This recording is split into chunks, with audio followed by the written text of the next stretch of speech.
I'm confident that listening to the growers and producers in the South will help improve the next farm bill in order to make it work even better for a larger cross-section of this country.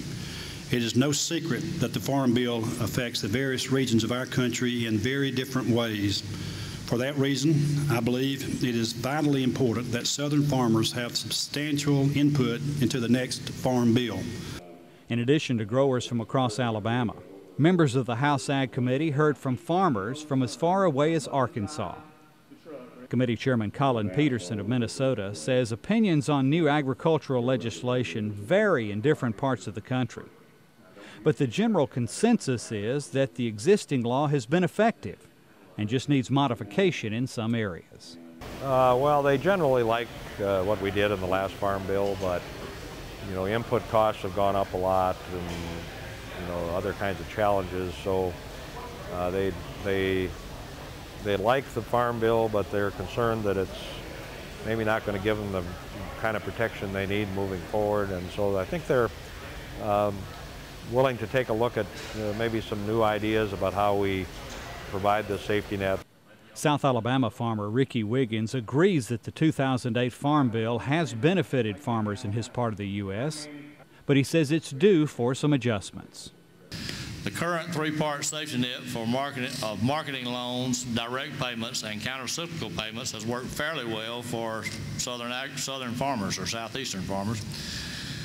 We do have some issues with USD regulations on eligibility and see the need for Congress to be more specific on intent.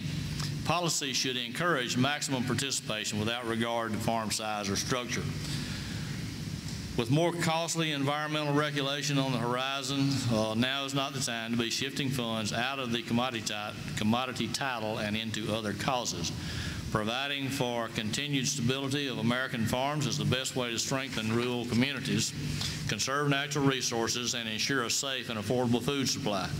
Wiggins produces peanuts, cotton, and cattle on 2,500 acres along the Alabama-Florida border. He says good farm policy is important not just to farmers, but to all Americans. So he cautioned committee members not to single out agriculture when dealing with the country's financial problems. Overwhelming national debt deficit and uncontrolled spending cast a dark shadow over our futures. As a farmer, I stand ready to work to pass a fiscally responsible 2012 Farm Bill. However, I'm not prepared to sit back and watch agriculture take disproportionate cuts while runaway spending is allowed to continue in other parts of the budget. Southeast Alabama farmer Carl Sanders urged the committee to improve provisions relating to peanut production. Sanders, who also serves as president of the Alabama Peanut Producers Association, says input costs have increased more than 50% since the 2002 Farm Bill, and there's more competition for markets with foreign countries. The primary goal for our producer organizations is to obtain a legitimate safety net for our growers.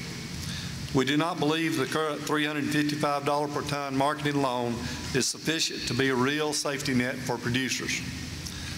The peanut loan repayment rate guidelines were established in the 2002 Farm Bill. The loan repayment rate has not functioned appropriately since the 2002 bill.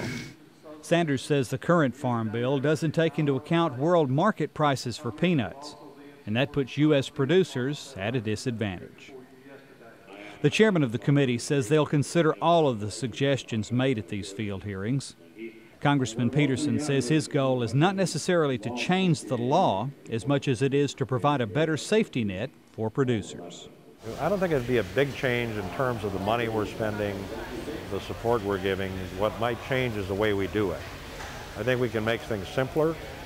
I think we can coordinate them better, the Title I programs, and make them work better with crop insurance, and hopefully have a better way to deal with the disasters that we have, whether they be drought or floods or whatever it is. Alabama Congressman Bobby Bright says he brought the committee to his home state to ensure that farmers here are heard. Now he says his goal is to ensure that their concerns are addressed in the new Farm Bill. Well, it's going to take a more a more producer-friendly tone as far as I'm concerned. The peanut producers, the cotton growers, the corn growers, the peanut growers out there, they're going to have a more they're going, and the small farmers are going to have more of a say as far as I'm concerned.